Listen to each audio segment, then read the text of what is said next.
आपलं आपल्या आवडत्या चॅनलमध्ये स्वागत। आज आपल्याकडे गप्पा मारायला आपल्याला एक फार चांगलं व्यक्तिमत्व लाभलेलं आहे, ते म्हणजे उल्हासदादा पवार, की जे लावणीच्या वारीपासून ते बारीपासून ते अध्यात्मापर्यंत आणि राजकारणापासून ते समाजकारणापर्यंत सगळ्या गोष्टीवर अधिकारवाणीने बोलू शकतात असे उल्हासदादा आज आपल्याला भेटलेले आहेत। दादा, एक म्हणजे अगदी तुमच्या राजकीय प्रवास तर आम्ही आमच्या पत्रकारितेच्या याच्यात बघितलेला आहे, पण थोडीशी तुमची जडणघडण कशी झाली, तुमच्यावर लहानपणापासून काय संस्कार याची माहिती फार नाहीये लोकांना। लहानपणापासून एक तर माझ्या वडिलांचं वाचन खूप छान होतं, संगीत नाटकांची त्यांना आवड होती, वाचन खूप चांगलं होतं, अनेक जुन्या लोकांची भाषणं ऐकलेली होती आणि आईची माझ्या लोकगीतं प्रचंड पाठांतर। म्हणजे कधी कधी एक तर माझी आई म्हणजे नागपंचमी श्रावणात सगळ्या महिलांना एकत्रित करून फेर धरणं, गाणी म्हणणं, वेगवेगळे खेळ खेळणं, हे मी लहानपणापासून पाहत आलो। मध्ये बसायचो फेराच्या मध्ये। मग हळूहळू मी जेव्हा काँग्रेस सेवा दल, माझे मामा स्वातंत्र्य सैनिक, मग असं राजकारणाचं पडलो, सेवादलामध्ये आलो। सरोजिनी बाबर मग आमच्या घरी आल्या, माझ्या आईची ओळख झाली। मग सरोजिनी अक्कांच्या नंतर काही काळाने त्यांच्याबरोबर शांता शेळके, आणि विशेषतः सरोजिनी अक्का गेल्यानंतर अरुणा ढेरे स्वतः शांता शेळकेंना घेऊन माझ्या आईकडे येत होते। आणि असा एक लहानपणापासून साहित्याची आवड, नाटकाची आवड, वाचनाची आवड, अनेक विषयांच्या अनेक विचारांच्या लोकांची भाषणं ऐकायची आवड आणि मग राजकारणाची आवड होतीच।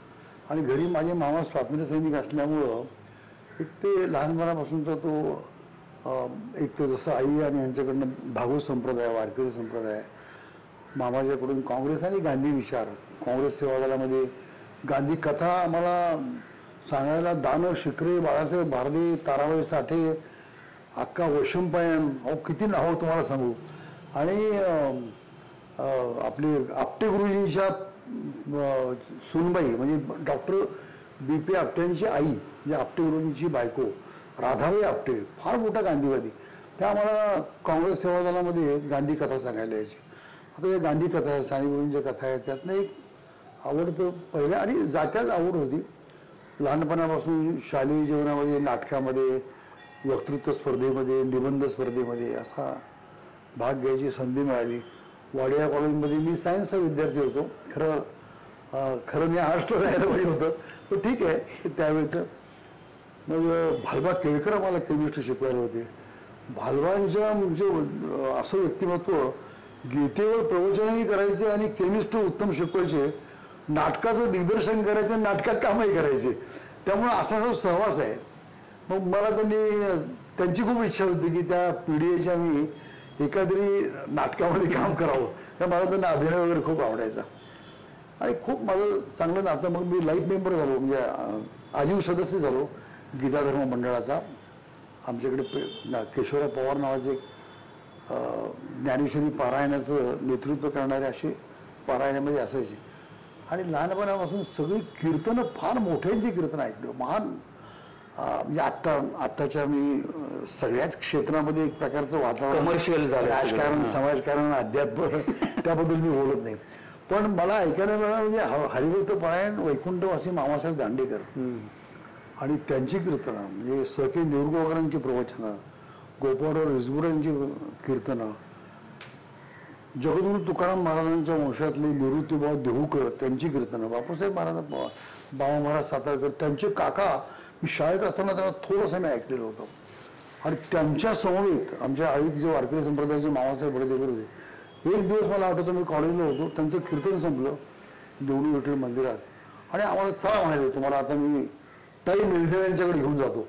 आणि मग आप्पाबाई चौक ज्यांच्या नावचं आहे ते सरदार मेंढळे, त्यांच्या घराण्यामध्ये बॅरिस्टर मेंढळे होते आणि त्यांच्या पत्नी म्हणजे ताई, काय कीर्तन करायच्या। एकच दिवस मी ते कीर्तन त्यांच्या हॉलमध्ये, असा ऐतिहासिक वाडा तो, आता कदाचित तिथे काही इमारत झाली की मला माहीत नाही, तर सुंदर असा तो ऐतिहासिक वाडा, हा त्यांना संवादिनीवर एक 7 काळाला तबला आणि 7 महिला त्यांच्या समोर आहेत आणि त्यांचं कीर्तन। डोळे झाकून, ते मला ऐकायला नाही. तर हे कीर्तनाचे संस्कार आणि माझ्या आईचं पाठांतर लोकगीतांचं, आणि आंघोळ झाली की माझे वडील मोठ्याने हरिपाठ म्हणायचे 28 अभंग पहिले आमच्या कानावर, म्हणजे ते कानावर भागवत संप्रदाय कीर्तन, नंतर मग सेवाधर्म, मग गांधी कथा सारी, असं एक जे घडत गेलो. आणि मी त्यामुळं मी राजकारणात जरी आलो तरी सामाजिक कार्याचा भाग म्हणजे मला त्याची खूप आवड होती, की सामाजिक समतेची चळवळ असेल, गांधी विचार असेल, बाबासाहेब आंबेडकरांची चळवळ असेल, महर्षी विठ्ठलरामजी शिंदे की जे व्यक्तिमत्व उपेक्षित आहेत महाराष्ट्रामध्ये, त्याची ओळख आणि सामाजिक ह्याच्यामध्ये फार मोठं योगदान त्यांच्या कामाची, महर्षी अण्णासाहेब शिंदेच्या अशा अनेक मंडळी आहेत.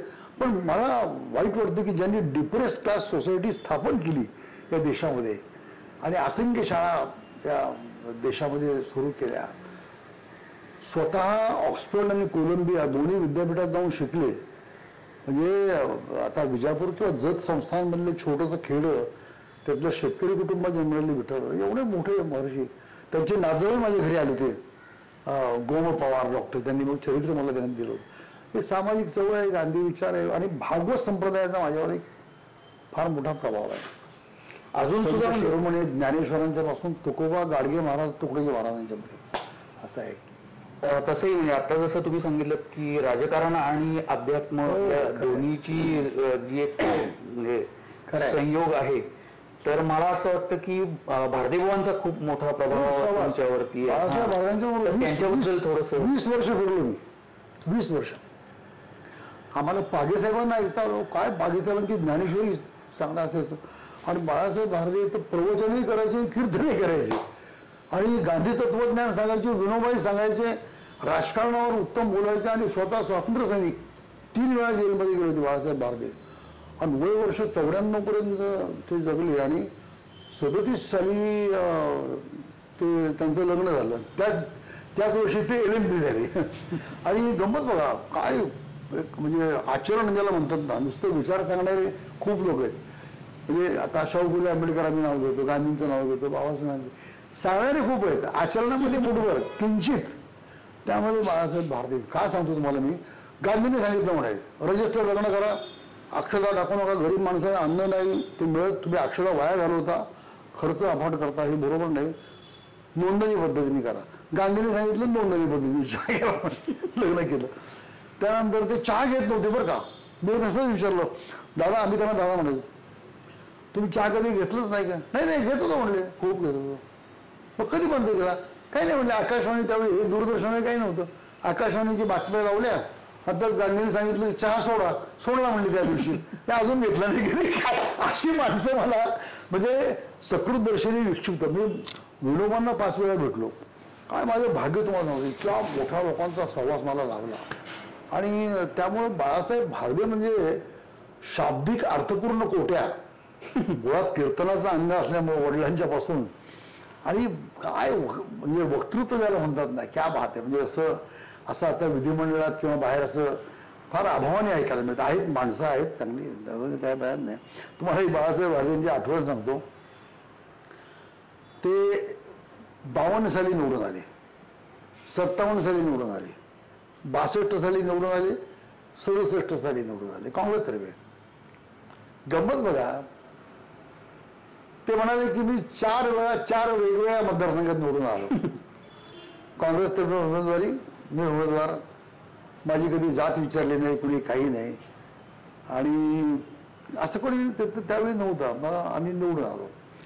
सहकार मंत्री होते, पद्मश्री विखांचा कारखाना काढला त्यावेळी ते आमदार होते, अतिशय विद्वान, आणि पंडित धनंजयराव गाडगे वगैरे अशी माणसं सगळी. तो पहिला कारखाना आशियातला निघाला, त्याच्या आठवणी वेगळ्या सांगायचे, तो भाग वेगळा, पण सहकारामधलं इतकं अफाट ज्ञान त्यांना होतं, तो भाग आणखी वेगळा मंत्री म्हणून. पण जेव्हा ते स्पीकर झाले, विधानसभेचे अध्यक्ष झाले, 1962 ते 67 आणि 67 ते 72. आता साधी गोष्ट तुम्हाला सांगतो मी, काय इतके शब्द आपण असे वापरत जातो आणि त्यातले किती चुकतो आपण. विधानसभेच्या स्पीकरला अध्यक्ष म्हणतात आणि विधान परिषदेच्या चेअरमनला सभापती म्हणतात. लोकसभेच्या याला अध्यक्ष म्हणतात स्पीकरला, आणि राज्यसभेला सभापती उपसभापती. आता काही नाही, सगळीकडे कुठेही सभापती कुठेही अध्यक्ष कधी वापरतात आणि कुणी त्याला ऑब्जेक्ट काहीच नाही का. म्हणजे काही शब्दांचे इतके गोंधळ झाले तुम्हाला सांगतो. आता आम्ही यांच्याकडे तयार झाल्यामुळे मला जाणवलं, पण आता कधी बोलत नाही आपण काय बोलणार. तर त्यात गमतीचा भाग बघा, विधिमंडळात जेव्हा ते विधानसभेचे अध्यक्ष झाले 62 झाली आणि मग सर्वांनी त्यांची एकमताने निवड केली, बिनविरोध निवड, त्यांच्या अभिनंदनाची भाषणं केली. आणि मग त्या कसं असतं की मुख्यमंत्री, विरोधी पक्ष नेता आणि गटनेते या सर्वांनी मिळून त्यांना खुर्चीवर बसवायचा असा एक सन्मान असतो. ते बसले, भाषणं झाली. त्या अभिनंदनाच्या भाषणाला उत्तर देताना त्याने जे भाषण केले ना, अप्रतिम भाषण आहे. म्हणजे आजच्या राजकारणात मी जेव्हा वापरतो ना तेव्हा तुम्हाला गंमत सांगतो. KT गिरवे त्यावेळी डेप्युटी स्पीकर होते, म्हणजे उपाध्यक्ष होते, आपल्या पुण्यातून निवडून गेले होते कॅन्टोन्मेंट बोर्डात. 10 वर्ष तेही डेप्युटी स्पीकर, उपसभा म्हणजे डेप्युटी स्पीकर, उपाध्यक्ष, आणि बाळासाहेब भारती अध्यक्ष. फार गंमत कशी आहे. आणि हे पण LLB ते पण LLB. यांनी जेव्हा अध्यक्षपद स्वीकारलं आणि भाषण केलं, सर्वांनी अभिनंदन, पण सर्वांनी, विरोधी पक्ष वगैरे सर्वांनी त्यांचं कौतुक केलं होतं, अभिनंदन केलं होतं. पण त्यावेळी समोर कोण कोण होतं म्हणजे काय, म्हणजे गंमत आहे. SL जोशी, आचार्य अत्रे, कृष्णराव धुळ, त्यानंतर मला वाटतं रामभाऊ माहिती त्या यातनं आली होती काय मला माहित नाही, बहुतेक आपल्या मावळ, अशी 19 दिग्गज माणसं, म्हणजे कोणाची नावं घ्यावीत अशी मोठी माणसं होती. 62ला BC कांबळे वगैरे होते. तर गंमत काय झाली की मग त्याने सत्काराला उत्तर देताना म्हणाले की तुम्ही माझं एवढं अभिनंदन केलं, कौतुक केलं, त्यामुळे मी पात्र आहे की नाही मला माहीत नाही, मी पात्र राहण्याचा प्रयत्न करेल. आणि स्पीकर ॲज नो पार्टी म्हणाले. अध्यक्षाला कोणता पक्ष नसतो. जेव्हा मी या सर्वोच्च स्थानावर बसतो तेव्हा ट्रेझरी ब्रेंच म्हणजे सत्ताधारी आणि अपोजिशन विरोधी या दोन्हीकडे सर्व पातळीवरच मी सर्वांना न्याय देण्याचा प्रयत्न करेन आणि तुम्हाला मी विनंती करेन वगैरे वगैरे सांगताना. तर ते काय म्हणाले फार ऐकण्यासारखे की या सभागृहातलं वातावरण कसं असावं. म्हणाले की सर्वांनी याचं भान ठेवलं पाहिजे, मी स्वतः अध्यक्ष म्हणून आणि दोन्ही बाजूच्या मुख्यमंत्र्यांच्यापासून विरोधी पक्ष नेत्यांच्यापर्यंत सगळ्या पक्षाच्या आमदारांच्यापर्यंत कसं वातावरण असलं पाहिजे, ह्या लोकशाहीच्या मंदिरातलं वातावरण कसं असलं पाहिजे. ते म्हणाले, त्यांनी माऊलींची ओळी त्या ठिकाणी उद्घृत केली, ती फार महत्वाची आहे. काय म्हणाले माऊलींच्या, की म्हणले माऊलींनी आपल्याला सांगून ठेवलेलं आहे, म्हणजे ज्ञानेश्वर माऊलींनी, साच आणि मवाळ, मिथुने आणि रसाळ, शब्द जैसे कल्लोळ अमृताचे. आता बघा, मग त्यांनी सांगितलं साच आणि मवाळ म्हणजे काय. साच म्हणजे सत्य. कसं आहे, आता आपण म्हणतो की कटू सत्य, सत्य हे कुठं असतं, ते साच सत्य, पण ते कसं असलं पाहिजे सांगताना मवाळ, त्यातलं एक मवाळता असली पाहिजे. साच आणि मवाळ. मिथुने म्हणजे थोडक्यात पाल्याने भाषण नाही का, मिथुने आणि रसाळ, ते रसाळ असलं पाहिजे, लोकांना ऐकण्यासारखं वाटलं पाहिजे. साच आणि मवाळ, मिथुने आणि रसाळ, शब्द जैसे कल्लोळ अमृताचे, असा अमृत शब्दांचा वर्षाव ह्या सभागृहात व्हावा असं ते त्यावेळी म्हणाले. आजचं वातावरण ते मी सांगण्याची आवश्यकता नाही, तुम्हाला सांगतो. नाही, हे तुमच्याकडनं समजून घ्यायचं आहे की हे राजकारण तुम्ही बघितलेलं आहे, तर आताच्या राजकारणाबद्दल काय वाटतं, काय सांगू तुम्हाला मी. आता म्हणजे आपण राजकारणात आलो ही चूक झाली असं वाटायला लागलंय का आता. काही चूक असं नाही, कारण काय तुम्हाला सांगू, भारतामध्ये कोणत्याही माणसाला इच्छा असो नसो, राजकारण हे दैनंदिन काय आणि नेहमी स्पर्श करून जातं, तुम्हाला वाटायला येतं. आणि जर सहभाग घ्यायचा असली तर काही पथ्य पाळून तुम्ही स्वीकारा. ज्यावेळी आपल्याला दिसतं की असं वातावरण ठीक नाही, राजकारण सोडायचं नाही, पण थोडं थांबायचं, योग्य वेळी आपलं बोलत राहायचं, एवढं भान ठेवा. असं आता अलीकडच्या काळात त्यांनी करतो. मग त्यांनी KT गिरवेंच्या विधानसभा कामकाज समालोचनाला प्रस्तावना लिहिली. तुम्हाला सांगतो, बाळासाहेब भारतीयांनी 250-300 पुस्तकांना प्रस्तावना लिहिली. प्रस्तावनांचं एक उत्तम पुस्तक, इतकं उत्तम प्रस्तावना, इतकं उत्तम प्रस्तावना.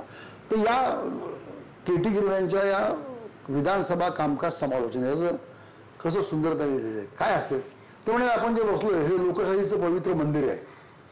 विधानसभा, लोकसभा आणि स्थानिक स्वराज्य संस्था ह्या लोकशाहीची पवित्र मंदिरे आहेत.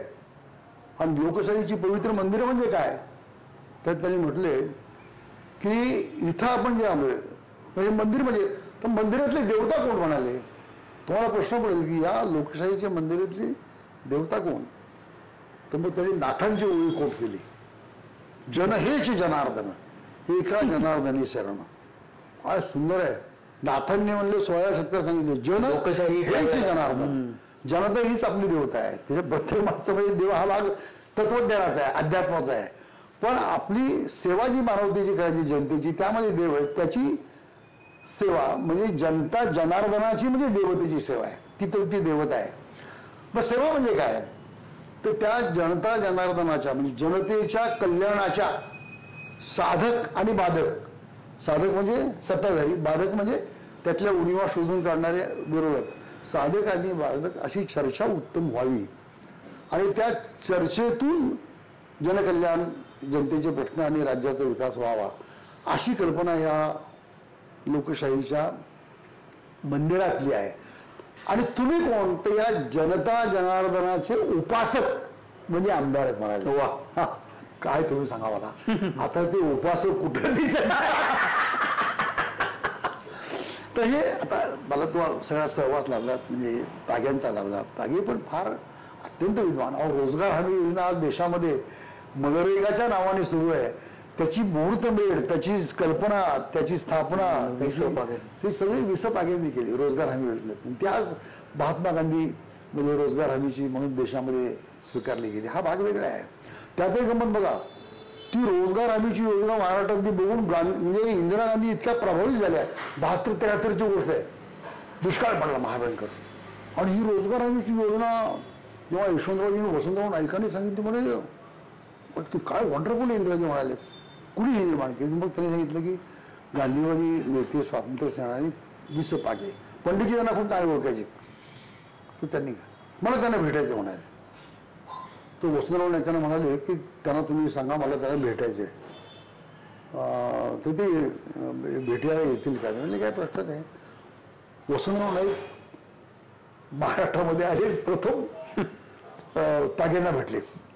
म्हणजे पागेसाहेब, अहो तुम्हाला म्हणाले की इंदिराजींनी पंतप्रधानांनी भेटीची वेळ मागितली. आता म्हणजे माझी वेळ पंतप्रधानांनी, अहो त्यांना काय ते म्हणतील तेव्हा आपण जाऊ, तुम्ही सांगा म्हणाले. मग नाईक साहेबांनी निरोप पाठवला. मग ठरल्याप्रमाणे रोजगार हमीची योजना कशी सुचली, काय आहे, काय तर हे ऐकून घेण्याकरता म्हणजे माहिती घेण्याकरता इंदिराजींनी पागेसाहेबांना वेळ दिला बरं का. आणि गंमत बघा, नाईक साहेब गेले, त्यांना तिथे पाठवून नाईक साहेब त्यांच्या मिटिंगला येऊन गेले. मग इंदिराजी उठल्या, त्या समोरच्या खुर्चीवर त्यांना बसवलं. कोणाला? पागेसाहेबांना. काय पागेसाहेबांनी लिहिलं बघा, ते बसल्या समोरच्या खुर्चीमध्ये, इंदिराजी बसल्या बघा आजच्या अंतरावर. हाताची घडी घेतली इंदिराजींनी, फार सुंदर बोलून गेले त्यांनी. आणि इंदिराजी काय म्हणाल्या, मिस्टर पागे, नाव आय एम युअर स्टुडंट, आता मी तुमची विद्यार्थिनी आहे, तुम्ही मला शिकवायचं म्हणायचं, सांगायचं रोजगार हमी. काय नेते होते मला तुम्ही सांगा. आणि अर्धा पाऊण तास इंदिराजी रोजगार हमीची योजना पागेसाहेबांच्याकडून समजावून घेत होते.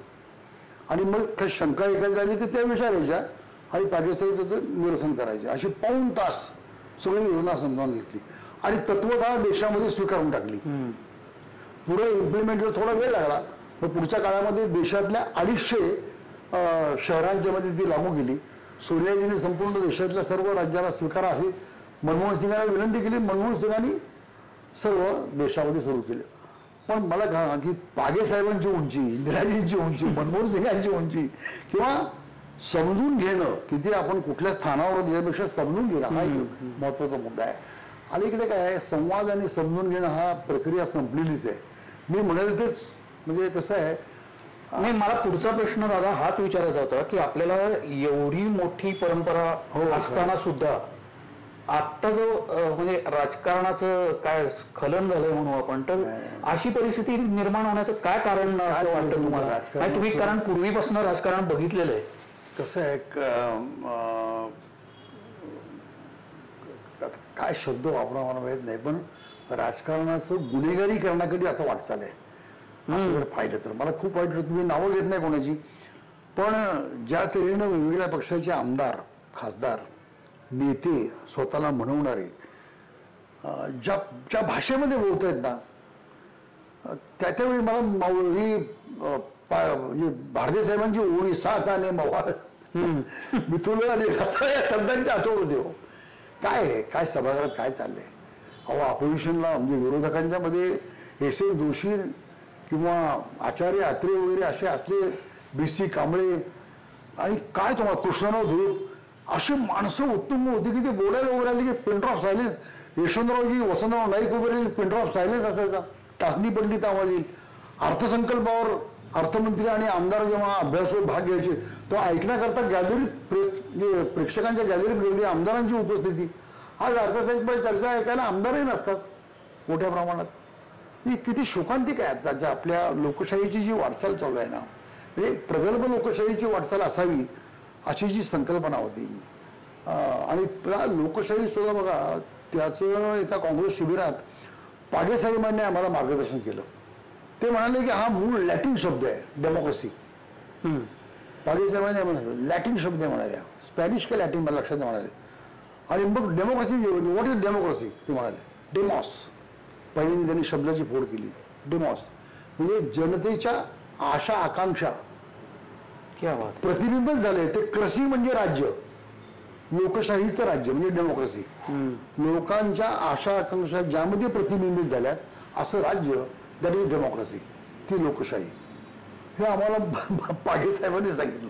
मला तुम्ही सांगा आता ते प्रतिबिंबित होण्याच्या ऐवजी आता काय झाले, पूर्वी पक्ष हे विचारावर आधारित होते, आजही आहेत, पण ते नाम मात्र ओढलेले आहेत.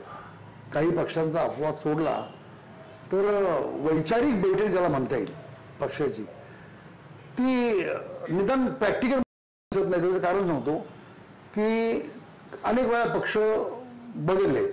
म्हणजे कसं काँग्रेस अंतर्गत समाजवादी पक्ष निर्माण झाला, कम्युनिस्ट पक्ष एक वेगळा झाला म्हणजे मार्क्सवादावर, किंवा हा समाजवादी वेगळ्या याच्यावर, किंवा गांधी आणि यांच्या विचारावर काँग्रेस पक्ष निर्माण झाला. देशभक्ती, स्वातंत्र्य आणि समता, मानवता, लोकशाही याच्यावर आधारित. आता तो वैचारिक म्हणजे जसं उदाहरणार्थ समजा 69 साली किंवा त्याच्या अगोदर आवाडी काँग्रेस किंवा मद्रासची चेन्नई म्हणजे मद्रास काँग्रेस, आवाडी काँग्रेस आणि लाहोर काँग्रेस, यामध्ये समाजवादी समाज रचना हा शब्द वापरल्यानंतर समाजवादी विचारांचे लोक आले, पण ते विचारांच्यावर आले. 69 साली इंदिरा गांधींनी बँकांचं राष्ट्रीयकरण केलं, अर्बन लँड सेलिंग आणलं, संस्थानिकांचे तणके गेले. त्यामुळे डावे जे काही विचारांचे लोक होते ते पुरोगामी विचार म्हणून इथं काँग्रेस म्हणजे त्यावेळी काँग्रेसमध्ये आले. आज जे पक्षांतर होते ते विचारावर नाही. त्याने मला दुखवलं, त्याने मला घेतलं नाही म्हणून मी तिकडे चाललो. अहो मला तुम्ही सांगा, 2 दिवसात तुम्ही 2 टोकाचे विचार बदलू शकता, कसे शक्य हो? आणि बदललं तर ते ढोंग आहे, हे तुम्हाला विचारच नाहीये. आणि कुठलाही आता माझं ते मत झालं तुम्हाला सांगू का, म्हणजे काही अपवाद वगळता, म्हणजे मी तुम्हाला सर्वांना दोष देत नाही, पण गांधींचं किंवा शाहू फुले आंबेडकर किंवा अशी जी नावं मोठमोठी, अटल बिहारी वाजपेयी अशी जी मोठी नावं भाषणामध्ये घेतली जातात ना, तो नैतिक अधिकार किती लोकांना आहे असं हे मला प्रामाणिकपणे वाटतं ना. किंवा मदन मोहन मालवीय ते काँग्रेसचे अध्यक्ष होते, हिंदू महासभेचे होते, पण ते किती उत्तुंग होते. त्यांचं नाव घ्यायचं, समजा काही लोक येतात काय तुम्हाला काय अधिकार आहे का? काही गांधींचं नाव घ्यायचं अधिकार आहे का? बाबासाहेब आंबेडकरांचं नाव घ्यायचं अधिकार आहे का? कुठली वैचारिक बैठक? तुम्ही सोयीप्रमाणे इकडच्या पक्षात 5-5 अरे एकेका पक्षाची 5-5 गट झाली. काय शोकांतिक आहे आपल्या इथं? तो विचार कोणता आहे? म्हणून आजची जी पक्षीय वैचारिक बैठकीची वाटचाल आहे ती संकुचित होत चाललेली आहे. आणि सत्ताग्रहण कसं करता येईल याच्याकडे बहुतांशी पक्षांचा ओढा किंवा, आणि म्हणून ते पक्षांतर बंदीचा कायदा राजीव गांधींनी उदात्त हेतूने आणला, त्यालाही लोकांनी बगल दिली. आणि ते कायद्या म्हणजे जे आहे त्याच्यावर आज जगात म्हणजे भारतातल्या नामवंत वकील, निवृत्त न्यायमूर्तींच्या मध्ये चर्चा चालू आहे की ते निकाल बरोबर आहे का नाही. तो म्हणजे याच्यावर चर्चा इथपर्यंत आपण येऊन म्हणजे लोकशाहीची कायदा, सुव्यवस्था, प्रशासन, वैचारिक बैठक याची जी आपली घसरण म्हणता येईल, म्हणजे उदात्ततेकडे जाण्याच्या ऐवजी आपण थोडंसं सर्वच क्षेत्रामधलं डिटोरेशन ज्याला म्हणता येईल ते अशा प्रकारचं झालेलं आहे. जसं तुमच्या माझ्या काळातलं किंवा आणि तो काळाचा महिमा असतो. लहानपणी आपल्या प्राथमिक शाळेत शिक्षण दिलेले आपले गुरुजी असतील, हायस्कूलमधले असतील, प्राध्यापक असतील, त्याही क्षेत्रामध्ये घसरण झालेली आहे असं म्हणायला हरकत नाही. अशी सगळ्याच क्षेत्रामध्ये बरोबर. आणि भाषा शैली तर तुंबळ बिघडलेली आहे. म्हणजे नळावरची बायकांची भांडणं आणि राजकीय लोकांची पडदा कुठल्याही टीव्हीचा लावा. म्हणजे सगळ्या प्रवक्त्यांना मी दोष देत नाही तुम्हाला सांगतो. बरेचसे प्रवक्ते बरे पण आहेत, खूप चांगले आहेत, अभ्यासू आहेत. पण काही प्रवक्ते काय हो, आणि प्रत्येक क्षेत्रामध्ये स्वयंभू विद्वान तयार झालेत. इतिहास संशोधनामध्ये स्वयंभू, साहित्यामध्ये स्वयंभू. अरे कोणी तुम्हाला म्हणते की नाही तुमच्या गाडीवर तुम्हीच लिहिता सम्राट. अरे तुला कोणी सम्राट केलं बाबा. काय अशांची गर्दी इतकी झाली बरं का. आणि मग याच्यावर असं वाटतं की आपण भाष्य करावी की नाही. कधी कधी आपण टाळतो. तर ठीक आहे चाललाय समाज. पण माझ्यासारख्या कार्यकर्त्यांचं मन तुम्हाला अस्वस्थ होतं. म्हणजे मला आता काय सत्तेची अभिलाषा नाही, काही प्रॉब्लेम नाही. म्हणजे मी 3 वेळा आमदार होतो वगैरे सगळं ठीक आहे. पदं येतात जातात. माझी भाषणंही वेगवेगळ्या विषयावर होतात. आजही मला बोलवतात लोक, मी जातो, तो भाग वेगळा आहे. पण एकूण देश आणि देशातला माणूस किंवा आपलं राज्य, त्याचा वैभवशाली इतिहास आणि आजची अवस्था आणि आजचा तरुण, विशेषतः तुम्हाला मी सांगतो, माझ्या काँग्रेस म्हणजे सेवादलामध्ये बाळासाहेब भारतांच्या बरोबर काम करताना, कीर्तनात जे ऐकताना व्यसनमुक्तीचं काम माझ्या लहानपणी मी खूप केलं. आजची तरुण पिढी, मुलं काय मुली काय, आणि असं आता काय ते समजू नका की झोपडपट्टी, मध्यमवर्गीय, गरीब आणि मजूर.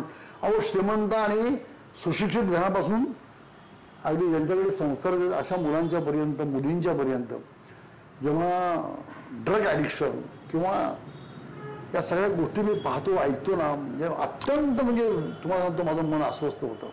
किंवा असं कोणी पाहिलं तर मी सांगण्याचा प्रयत्न करतो. काही ठिकाणी मला भाषणाला वगैरे बोलवतात, कुणाला पटतं न पटतं, पण मी हे सांगण्याचा प्रयत्न करतो. आणि मी उदाहरणं देतो तुम्हाला सांगतो. मी गांधी, लोकमान्य टिळक, महात्मा फुले, बाबासाहेब आंबेडकर, मी हे काळ वेगळा आहे त्यांचा, मतभिन्नता यांच्यामध्ये प्रचंड आहे, पण दारूच्या पिकेटिंगबद्दल सर्वांचं एकमत आहे, दारू पिऊ नका. अहो बाबासाहेब आंबेडकर ऑक्सफर्ड आणि कोलंबिया इथं शिकले, पण दारूच्या थेंबाला त्यांनी आयुष्यात स्पर्श केलेला नाहीये. मला सांगा याची चर्चा कोण करतं? अरे तुम्हाला नाव घ्यायचं आहे, आपण सर्वच आहोत, बाबाचं नाव घ्यायचं एवढं तुम्हाला करता येत नाही. आणि ते कोणत्याच लोकांना करता येत नाही. ज्यांची मोठ्यांची नावं घेतात ना, ते किती लोक पाळतायत मला सांगा. म्हणजे असं त्यांना मी वाईट म्हणत नाहीये, पण आता हे ड्रग इतकं सापडत आहे, काय कुठं जातं त्याचं, काय चाललंय, परदेशात ते येतं कुठं, जातं कुठं. प्रत्यक्ष युद्धापेक्षा तुमची तरुण पिढी उद्ध्वस्त करून राष्ट्र उद्ध्वस्त करायचा हा प्लॅन आहे. तुम्ही समाजातले धुरीण, पालक, शिक्षक आणि राजकारणी हे जर हे आत्मभान ठेवायला तयार नसतील तर उद्या देशाचं काय होणार. याच प्रश्नावर मी दादा येणार होतो की आता जी परिस्थिती निर्माण झाली सगळ्याच क्षेत्रामध्ये, म्हणजे राजकीय फक्त नाही, सगळ्यात, पण आता जी तुम्ही सगळी नावं घेतली, ही सगळी मागची पिढी कमी पडली का संस्कार द्यायला? म्हणजे कारण आत्मकेंद्री वृत्ती सर्वात जास्त आता वाढलेली आहे. तुम्हाला सांगू का, विचार बाजूला ठेवायचे. या मंडळींनी तुम्हाला सांगतो त्यांच्या पिढीनं रात्रंदिवस काम केलेले, रात्रंदिवस काम केले. आता बघा ना, म्हणजे धर्म, अध्यात्म, तुम्हाला एक सांगतो फार महत्वाचा मुद्दा आहे. बाळासाहेब भारदे टिकेकर, अरुण टिकेकरांनी एक पुस्तक लिहिले. त्यात 1915ला जेव्हा दक्षिण आफ्रिकेतनं गांधी इथं आले भारतामध्ये, आणि भाऊच्या धक्क्यावर, म्हणजे आता जिथे गेटवे इंडियाचं उतरलं, मग आपल्याला माहिती, मग ते पुण्यामध्ये आले. मग पुण्यामध्ये लोकमान्य टिळकांना ते सातत्याने भेटायचे, डॉक्टर गोपाळकृष्ण गोखल्यांना भेटायचे, न्यायमूर्ती रानडेंना भेटायचे. आणि भारतीय स्वातंत्र्याची चर्चा करत असताना डॉक्टर गोपाळकृष्ण गोखलेंनी त्यांना सांगितले की पाहिजे तुम्हाला ज्या देशाचं स्वातंत्र्य लढा तुला करायचा आहे किंवा संघर्ष उभा करायचा आहे, तो देश तू पहिले ते पाहून ये. आणि गोखल्यांनी सांगितलं, म्हणजे गोपाळकृष्ण गोखल्यांनी सांगितल्यामुळे गांधी संपूर्ण देश जवळजवळ वर्षभर फिरून आले आणि ते वास्तव पाहिलं. त्यांनी ते एकदमच हे झाले आणि मग परत पुण्यामध्ये आले. आता गंमत बघा, लोकमान्य जहाल होते आणि डॉक्टर गोपाळकृष्ण गोखले नेमस्थ होते, न्यायमूर्ती रानडे समाज परिषद, म्हणजे समन्वयवादी होते, पण तरी सुद्धा गोखले आणि त्यांचं बरंचसं मतैक्य असायचं. आगरकर त्याच वेळी होते, वयाने कमी, पण त्यांची मतं एकदम समाज सुधारणेकडे, म्हणजे अगोदर स्वातंत्र्य, अगोदर सुधारणा, हे दोन मतप्रवाह ते सगळे ते पाहिलेले. मला म्हणायचं काय की भिन्न मतप्रवाह असताना सुद्धा ही माणसं एकमेकांच्या बद्दल आदर ठेवायची, म्हणजे लोक गुरुस्थानी मानलं आणि मवाळ नेमस्त भूमिका त्यांनी जास्त स्वीकारली. याचा अर्थ ते लोकमान्यांचं त्यांचं पटत नव्हतं असं नाही. तुम्हाला आश्चर्य वाटेल की अवंतिकाबाई गोखलेंनी गांधींचं जे पहिलं चरित्र मराठीत दिलं त्याची प्रस्तावना लोकमान्यांनी लिहिली. त्याची प्रस्तावना आपलं लोकमान्य टिळकांनी लिहिलेली आहे. त्यात आपली मतं त्यांनी व्यक्त केली, गांधींचं कौतुक केले आणि सगळ्यात महत्वाचं शेवटच्या टप्प्यामध्ये माझं राहिलेलं काम गांधी पूर्ण करतील हे लोकमान्यांनी म्हणून गेलेलं ते लिखित आहे, म्हणजे स्वरूपात आहे. म्हणजे मतभिन्नता असताना सुद्धा या माणसाची उदात्त ज्या होती किंवा विजन की पुढे काय होऊ शकतं हे त्याचं कारण काय सांगतो मला. लोकमान्य हे गीता रहस्य वगैरे त्यांनी लिहिलं, सर्वांना माहिती, म्हणजे ते सांगायची जरूर नाही. विद्वान होते, उत्तम गणिती, उत्तम इतिहास तज्ञ, उत्तम अध्यात्म आणि सगळं आर्य अनार्यवर त्यांचं संशोधन, म्हणजे सर्व अर्थाने विद्वान होते, पण जहाल होते. गोखले विद्वान होते, पण या त्रयींच्या मधून गांधींना न्यायमूर्तींनी काय सांगितलं आणि गोखलेंनी ते टीकाकारांनी लिहिलेले आहे. ते काय म्हणाले की ज्या भारतीय स्वातंत्र्याकरता तुम्हाला संघर्ष करायचा आहे तर एक लक्षात ठेवा म्हणाले की ही जी मुवमेंट आहे, मास मुवमेंट, स्वराज्य in terms of masses Gandhi म्हणाले, नॉट इन क्लासेस. स्वराज्य हे मोडबरांच्या करता नाही, हे सर्वांच्या करता. Swarajya in terms of masses not in classes हे त्यांचं वाक्य आहे. And to the last Gandhi म्हणायचे, last man to be the first man. शेवटचा माणूस हा माझ्या दृष्टीनं प्रथम आहे, त्याला स्वराज्य पोचलं पाहिजे. काय कल्पना आहे बघा. पण हे कशात ना आलं तुम्हाला सांगतो. न्यायमूर्ती रानडेंनी आणि गोखलेंनी, रानडेंनी काय सांगितलं की तुम्ही हा संघर्ष करताय पण mister Gandhi you must remember 3 things, 3 गोष्टी. काय सांगितलं त्यांनी सांगितलं की humanize your movement, equalize your movement and spiritualize your movement. म्हणजे ह्युमॅनिटी, इक्वॅलिटी आणि स्पिरिच्युअलिटी. पहा कसं आहे, म्हणजे मानवता, समता आणि अध्यात्म. अध्यात्म म्हणजे नैतिकता. म्हणजे पहा, मानवता, म्हणजे मानवता, समता आणि नैतिकता या 3 पायावरचा तुझा संघर्ष उभा असला पाहिजे. काय यात मूळ येते. म्हणजे गांधी नेहमी म्हणायचे की religion is nothing to do with politics, असं जे म्हणतात ते डोंट नो व्हॉट इज म्हणजे रिलिजन मीन्स असं. पण ते तो रिलिजन कुठला, नैतिकतेचा, अध्यात्माचा. प्रत्येकाची आध्यात्मिक बैठक वेगळी आहे. वेगवेगळे धर्म जरी असले तरी अध्यात्मातली मानवतेची आणि माणुसकीची जी भूमिका आहे नैतिकतेची ती सर्वांची जवळजवळ सारखी आहे. मतभिन्नता खूप आहे, ती असतेच. म्हणून या जेव्हा सगळे स्वातंत्र्य सेनानी 42च्या नंतर नगर जिल्ह्याच्या आपल्या किल्ल्यामध्ये होते सगळेच, म्हणजे पंडितजीच्या पासून मौलाना आझादांच्या पासून सरदार सगळे या जेलमध्ये इकडच्या. तिथे डिस्कव्हरी ऑफ इंडिया पंडितजींनी लिहिलं पुस्तक. आणि कसं आहे, काही काही व्यक्तिमत्वांच्या बद्दल बाळासाहेब भारतींनी म्हणायचे म्हणजे आस्तिक ही देखील श्रद्धा आहे, नास्तिक ही सुद्धा श्रद्धा आहे. आणि त्यातलं त्यांनी सुंदर उदाहरण दिलं होतं. एका समारंभात आम्ही एकत्र होतो. जैन समाजाचे ऋषी आपले आनंद ऋषी महाराज, त्यांची पहिली पुण्यस्मृती होती आणि त्यांच्यात पुण्य स्मरणार्थ राष्ट्रीय एकात्मता किंवा मानवता असा एक परिसंवाद होता. बाळासाहेब भारती अध्यक्ष, त्या ठिकाणी श्रीपाद जोशी, बाबा आढाव, मी स्वतः, वायचन संचेती, प्रवीण ऋषी महाराज म्हणजे जैन त्या स्थानकामध्ये, या सर्वांची भाषणं झाली. बाळासाहेब भारती अध्यक्षीय समारोप करण्याकरता उठले. गंमत बघा, सर्वांचं एकेका वाक्यात विशेषणाने उल्लेख केला त्यांनी. बाबाडावांचा उल्लेख करताना आणि त्यांची ती पद्धत होती बोलायची, देव न मानणारा देव माणूस डॉक्टर बाबा आढाव. देव न मानणारा देव माणूस डॉक्टर बाबा आढाव. बाबा पण एकदम आढाव हसले, सगळे लोक हसायले. मग हसणं संपल्यानंतर ते म्हणाले, देव न मानणारा देव माणूस म्हणजे काय, हमाल कष्टकरी मजूर झोपडपट्टीतल्या गरीब माणसाकरता हा माणूस काम करतो. तुकाराम महाराजांनी सांगितले, जे का रंगले गांधले ते असे म्हणून देव तेथेची जाणं आम्ही हे देव पाहतो. आता ते नास्तिक आहेत काय मला काही घेणं देणं नाही. म्हणजे काय विवेचन करण्याची पद्धत देखील कशी होती. तशा अर्थानं प्रत्येक माणूस हा एक आस्तिक असतोच, तुम्हाला सांगतो मी. आणि म्हणून त्याचं वर्णन करताना ते जर तुमची बैठक असेल ना नीट, तर मग काही कुठली बाधा येत नाही. हां, जेव्हा तुम्ही याचा दुरुपयोग करून आपल्या स्वार्थासाठी या तत्वज्ञानाचा जो उपयोग करायला लागताना तेव्हा त्यातली तत्वच्युती होते आणि तुमची सत्ता अधिक त्याच्याकडे तुम्ही झुकता. आजचं वातावरण मला एकूण तसं दिसते. पण म्हणजे ही माणसं आता गमत बघा ना, लोकमान्य गांधींचे मतभिन्नता होती मवाळ आणि तर नचिन केळकर केसरीचे संपादक होते. तर रोज गांधींच्या विरोधी लिहायचे फार बसतात. आणि मग एकदा ठरल्याप्रमाणे गांधी लोकमान्यांना भेटायला यायचे, गोखल्यांना भेटायला जायचे, मतमतांतराचं हे करायचा प्रयत्न करायचे. तर एकदा गांधी गायकवाड वाड्याजवळ आले. केळकर त्यांच्या स्वागताला उभे होते, संपादक म्हणून केसरीचे. लोकमान्य आत होते आणि केळकर म्हणाले, welcome welcome mister Gandhi, you came here to meet your enemy. फार सुंदर लिहिले बरं का. तर तुम्ही इथे तुमच्या शत्रूला भेटायला आलात.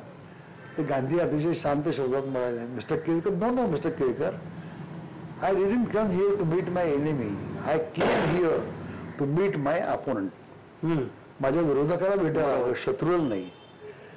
हा संवादाची ती पद्धती होती संपलेली. म्हणजे मतभिन्नता वेगळी, विरोधक वेगळा, शत्रू वेगळा. शत्रू विरोधक हा शत्रू होऊ शकत नाही, विचार भिन्नता आहे, दॅट्स ऑल. म्हणजे ते काय चालू शकतं. हे या माणसांनी दाखवून दिलं. आणि सगळ्यात पुढची गमत बघा, ही फार महत्वाची आहे. बाळासाहेब बारदाने सांगितलं, गांधींचं अपेंडिक्सचं ऑपरेशन होतं. कुठं माहिती आहे का? Sassoon hospital. त्यावेळी का रोबी कुठलं जहांगीर कुठले होतं सरकारी इस्पितळामध्ये त्यांचं अपेंडिक्सचं ऑपरेशन, स्वातंत्र्यपूर्व काळ. तर तो जो डीन होता सर्जन तिथला प्रमुख, त्यांनी फॉर्म दिला गांधींना. म्हणले उद्या 2 दिवसांनी तुमचं ऑपरेशन करावं लागेल. तर तुमच्या नातेवाईकाचं किंवा तुमच्या जवळचं, तुमच्या विश्वासातलं, तुमच्या मित्रातलं अशी कोणाची तरी सही पाहिजे, तरच म्हणाले आम्ही ऑपरेशन करतो, अन्यथा करत नाही बरं का. तर मग तुमच्या जवळ सर्वात कोण त्याची सही घेतली पाहिजे, घेऊन घ्या म्हणाले. मिस्टर NC केळकर, एडिटर केसरी. तर ससून बोलतो निरोप आला केळकरांना की तुम्हाला गांधींनी सही करायला बोलवले, त्यांचं ऑपरेशन आहे म्हणाले अपेंडिक्सचं. मला बोलायला म्हणाले, हो ते सर्वात जवळचा मित्र, सर्वात जवळचा नातेवाईक असं कोणतरी लागतं म्हणाले. त्यांनी तुमचं नाव सुचवलं. तर लोकमान्य गेले. ते लोकमान्य हयात नव्हते, मग ते गेले बरं का. सही केली. मग गांधींचं ऑपरेशन झालं. मग 2 दिवस केळकर आपले कोणाला तरी पाठवून त्यांची खाली कौशल्य विचारून घ्यायचे. मग गांधी बरे झाले, त्यांना सोडलं. अपेंडिक्सचं ऑपरेशन बरं झालं. 4-5 दिवस गेल्यानंतर पुन्हा केसरीमध्ये केळकरांनी गांधीच्या विरोधी लिहायला सुरुवात केली. आता मला सांगा, एवढं सुंदर उदाहरण आज भारतामध्ये असताना आज तुम्ही कोणत्या टोकाला चाललात सांगा तुम्ही मला. आता हे सगळं ऐकल्यामुळे मला काय वाटतं की अरे आपण काय ऐकले, काय पाहिले, किती यशवंतराव चव्हाणांसारख्या म्हणजे व्यक्तिमत्वांचा, पागे साहेबांचा किंवा खूप माणसं, म्हणजे आता खूप नावं तुम्हाला, दादासाहेब रुपवते, मधुकरराव चौधरी, काय ती मोठी माणसं होती. यशवंतराव मोहिते काय फरडे वक्ते होते, अभ्यासू होते. काँग्रेस शिबिरामध्ये 3-3, 4-4 तास एखाद्या विषयावर, एखाद्या ठरावावर, प्रस्तावावर चर्चा व्हायची. पार्लमेंटमध्ये चर्चा व्हायची. कुठलंही कायदा जेव्हा यायचा बिल, त्या बिलाला अमेंडमेंट सुचवण्याकरता चर्चा व्हायची. अहो नाथपैकी शंकरराव मोरे, जेव्हा पुण्यातनं शंकरराव मोरे निवडून दिले होते, फार मोठे पार्लमेंटेरियन, अशी माणसं जेव्हा लोकसभेत बोलायची तेव्हा पंडितजी कुठेही असले तरी धावत तिथे यायचे, हे काय बोलतात ते ऐकण्याकरता. आणि पंडितजी म्हणायचे की सकाळी मी प्रश्न उत्तराच्या तासाला तासभर बसलो की देशात काय चाललंय हे मला तासात कळायचं म्हणाले. आणि मग घणाघाती टीका असायची पंडितजींच्यावर, नाथपैंची असायची, शंकरराव मोरेंची असायची, आणखी नानासाहेब गोरे राज्यसभेत खडाजंगी बोलायचे सगळे.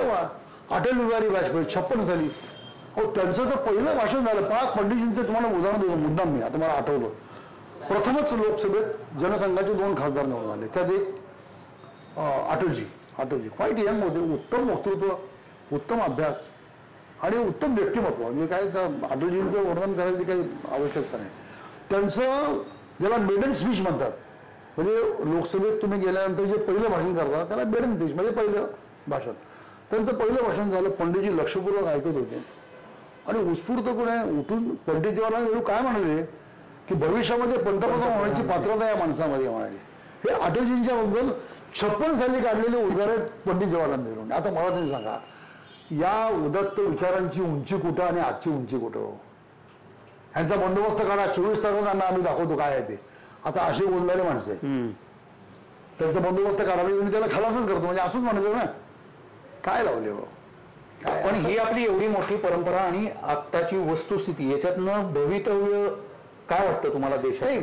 शेवटी कसं आहे, हा काळाचं महिमा आहे, काय काळाच्या इतकी स्थित्यंतर होत गेली, त्यातलं हे स्थित्यंतर आहे. पण सर्व जाणत्या नेत्यांनी, मी तर असं म्हणेल की सर्वात जुना पक्ष म्हणून काँग्रेसची सर्वात जास्त जबाबदारी आहे, पण त्यानंतर जेवढे पक्ष आहेत त्या सगळ्या पक्षांची तेवढीच जबाबदारी आहे नेत्यांची, की या देशामध्ये आत्ता जी कायदा सुव्यवस्था जी पूर्वीपासून चालत आलेली आहे त्याला जे आत्ता एक वेगळं वातावरण दिसते, आंदोलनाचं वातावरण दिसते, मनात सर्व क्षेत्रामध्ये अस्वस्थता दिसते, त्यानंतर लोकमानसामध्ये उदासीनता दिसते एकूण सगळ्या त्याच्याबद्दल, आणि कायदा आणि सुव्यवस्था नीट राहिली का नाही अशी प्रत्येक माणसाच्या मनामध्ये भीती आणि शंका निर्माण झाली. प्रमुख मुद्दा आणि आत्ताचा असा आहे की अत्यंत वाईट, आणि म्हणून सर्वांनी मिळून एक त्याला काय त्याला म्हणता येईल समन्वय करून आणि सर्वांच्या प्रयत्नातून हे थांबवलं पाहिजे देशातल्या. आता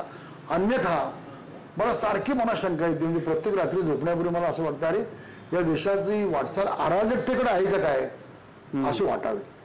कधीही जातीवाद किंवा धर्मवाद स्वातंत्र्य ठीक आहे, हिंदू महासभा, मुस्लिम लीग, 2 राष्ट्र झाली दुर्दैवानी, हे तुम्ही आम्ही सर्वांनी पाहिलेलं आहे. पण टोकाचा जातीवाद किंवा टोकाची धर्मांधता ही अशी इतकी आपल्याला कधी पाहायला म्हणजे अलीकडच्या 100 वर्षाच्या काळात नव्हती, पूर्वी असेल का याची माहीत नाही इतिहासामध्ये, पण ती काही जाणवत नाही. कसं आहे लक्षात घ्या, शेवटी आता म्हणजे मोगलांचं राज्य किंवा शक कुशाण खूप टोळ्या आल्या, मोगल आले, परकीय आले, अनेक राज्य आले, हा आपल्या भोवती तर 5 शाह्याला राज्य करत होत्या, दिल्लीला औरंगजेबापासून अकबरापासून आले, तरी सुद्धा ब्रिटिशांशी लढताना नानासाहेब पेशव्यांच्या पासून ते देशातल्या शिंदे होळकरांनी सर्वांनी मिळून बहादूरशाह जफरला आपला नेता केला.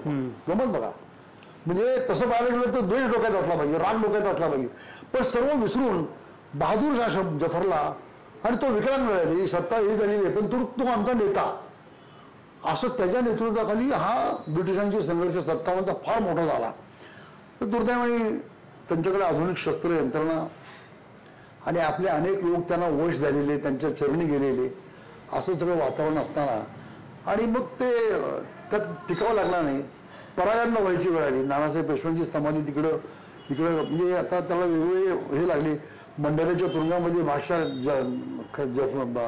जफर, बहादूरशाह जफर हा तिथं मरण पावला, आणि हे सगळं आपण पाहिलंय. म्हणजे एका विशिष्ट वेळी टोकाचा संघर्ष त्यांनी एकमेकांशी केला, त्या सर्वांनी मिळून ज्याच्याशी संघर्ष केला त्याला नेता करून परकीयांशी लढायला आपण साथ दिली. आता हा इतिहास असताना आज आपण धर्मवाद तर सोडून द्या, पण टोकाचा जातीवाद झालाय, आणि आपल्या देशामध्ये जवळजवळ 650 जाती आहेत आणि 8000पेक्षा अधिक उपजाती आहेत, उपजाती. आणि गंमत बघा, म्हणजे मला आश्चर्य वाटतं, तुम्ही जातीवाद करताय, आणि बाबासाहेब आंबेडकरांनी जाती अंत सांगितला, महात्मा गांधींनी जाती विसरायला सांगितलं, कबीरांनी सांगितलं जाती न पूछो साधिकी पूछड़ी कीजिए ज्ञान, मोल करो तलवार का पडा राहणं देऊ ज्ञान, हे सांगितलं. तुका म्हणे नाही जाती सगळे कामं, ज्याचे मुखी नाम तोची धन्य. ज्ञानेश्वर माऊलींनी सांगितलं जाती अप्रमाण आहेत. काय यारे लहान थोर याती भलते नारी न करावा लागे विचार अन्य काय, इतके सुंदर विचार एवढे संचित आपल्याकडे सुंदर असताना आज आपण कुठे चाललोय याचं भान लोकांना नाही, आणि त्याचं भान नेत्यांना नाही, याचं मला दुःख आहे. पण तरी मी आशावादी, मी कधी निराशावादी नसतो. मी नेहमी कसं आहे सकारात्मक विचार, मुळातच ती अध्यात्माची भगवत संप्रदायाची माझे आई वडील कधी निराश नाही, वडील कधी निराश नाही, नेहमी प्रयत्न करत राहिले आणि नेहमी आनंद. म्हणजे मी शाळेत असताना कॉलेजमध्ये असताना वडील मला म्हणायचे अरे हे संगीत नाटक चांगलं आहे, हे नाटक चांगलं आहे, हे वाचन फार होतं. आणि आईचं पाठांतर, आई माझी तशी लौकिक करताना दुसरी शिकली, पण 10 पानांचे उखाणे पाठ होते लग्नातले, हे सर्वजण अक्का थक्क व्हायचे तुम्हाला. फेरावरची गाणी वगैरे काय तोंडपाठ मला तर आश्चर्य वाटायचं. तिच्या वह्या आम्ही लिहून ठेवलेल्या होत्या आईच्या माझ्या. एवढं पाठांतर कसं काय म्हणजे मला ते कळायचं नाही. मला जेव्हा विचारतात ना की लोक दादा तुमची स्मरणशक्ती चांगली आहे, म्हणलं आईचा वारसा आहे माझ्या. म्हणजे खरंच ना, शेवटी कसं असतं, तुम्ही चिंतन करणं, मनन करणं, वाचन करणं, त्या गोष्टी आठवून गप्पांच्या ओघात ते एकमेकाला सांगणं. आता संवादच संपलाय या मशिनरीमुळे, या यंत्रामुळं सगळं संपून गेले काय.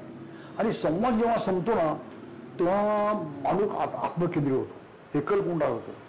आणि मानसिक आजाराने तो, मला आज जगातल्या काही ठिकाणी मी बघतो फार भीती वाटते हो. कानात ते अडकवलेलं, एकटाच असतो, एकटाच बोलतो, आपल्याला कळतच नाही काय चाललंय ते. रघुनाथराव माशेलकरांसारखा शास्त्रज्ञ ह्याच्याबद्दल काय बोलणं तुम्हाला सांगतो मी. बाळासाहेब भारदेंना पुणे विद्यापीठामध्ये जीवन साधना पुरस्काराने सन्मानित करण्यात आलं. आणि ज्ञानेश्वर सभागृह समारंभ फार सुंदर. व्ही.जी. भिडे किंवा गुप्ते मला वाटतं कुलगुरू होते, मला तर नेमके आठवत नाही.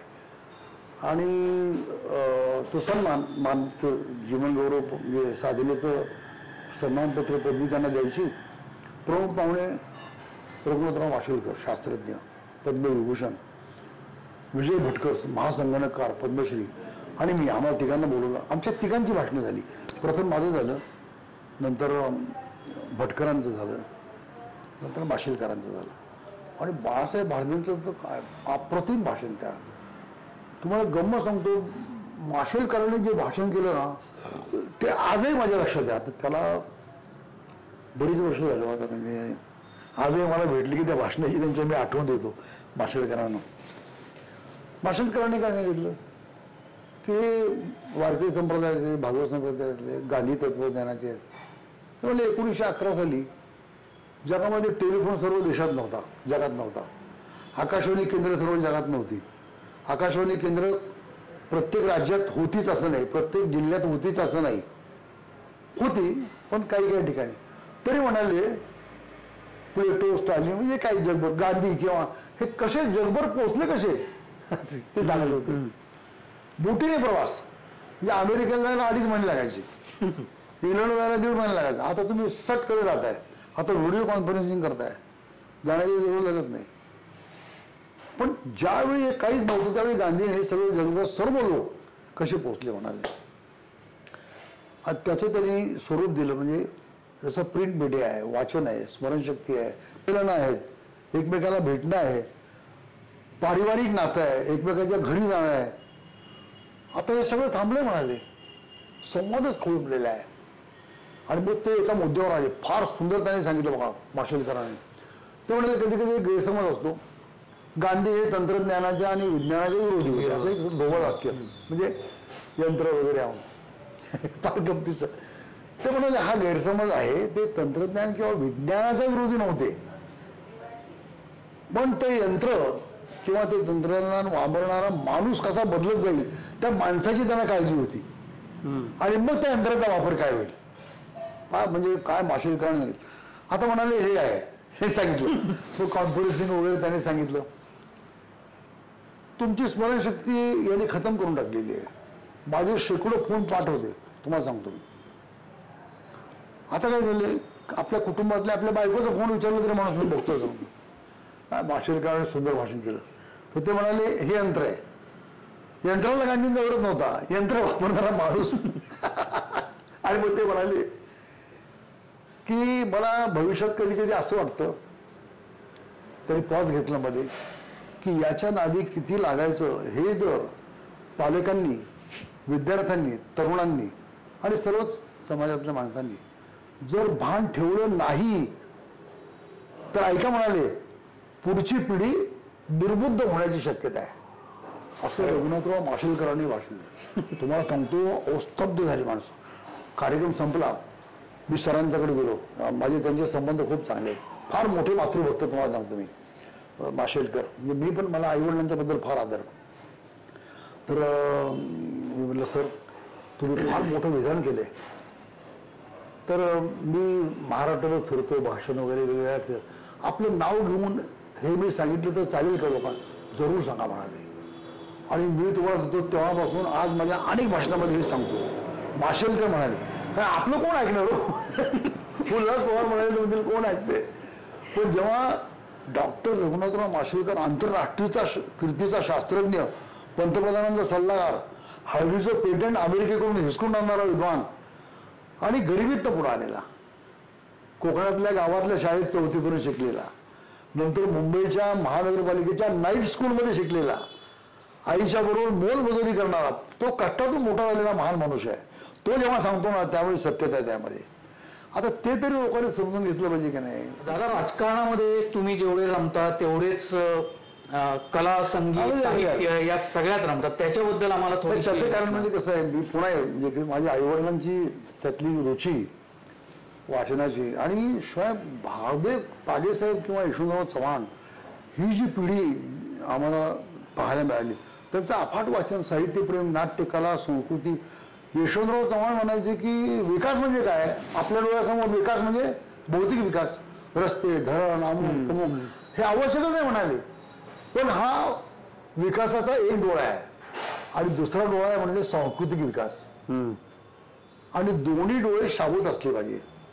नुसता भौतिक विकास झाला आणि सांस्कृतिक विकासाचा डोळा आंधळा झाला तर तो विकास आंधळाच आहे म्हणाले पूर्ण. आता हे जे घडले ना, दादासाहेब रूप होते, मधुकरराव चौधरी, बाळासाहेब भारदे, यशवंतराव चव्हाण हे व्यासंगी होते. आता मी गेली 48 वर्ष साहित्य संमेलनाला न चुकता जातोय. सवाई गंधर्वला जातो, तमाशा महोत्सवाला जातो. तमाशा महोत्सवाच्या समितीमध्ये मी काम केलं. महाराष्ट्र साहित्य परिषदेमध्ये जोगळेकरांनी मला उपाध्यक्ष केलं. नंतर मी विश्वस्त, नंतर मी कार्यकारी विश्वस्त. 1906 साली स्थापन झालेली साहित्य परिषद मला तिथे जाता आलं. तमाशा महोत्सवात काम करता आलं, पदाधिकारी झालो. लोककला साहित्य संमेलनाचा उपाध्यक्ष झालो. आळंदीच्या 96च्या साहित्य संमेलन, संत शिरोमणी ज्ञानेश्वर महाराजांची संजीवन समाधी 700 वर्ष 4 दिवस संमेलन, त्याचा मी कार्याध्यक्ष झालो. शांताशेळके अध्यक्ष, नारायण सुरे मावळते अध्यक्ष, उद्घाटक लता दिदी, सगळे पुढारी पुढच्या ओळीत बसलेले, कोणाची घुसखोरी नाही. आणि काय साहित्य संमेलन, मावळते अध्यक्ष म्हणजे राम शेवाळकर, विद्याधर अण्णा गोखले, सुभाष भेंडे, हो एकानेक लोक. आणि प्रकाशक म्हणून बाळासाहेब भारद्यांचा आणि सुगाव प्रकाशनचे विलास वाघ, त्यांचा सन्मान.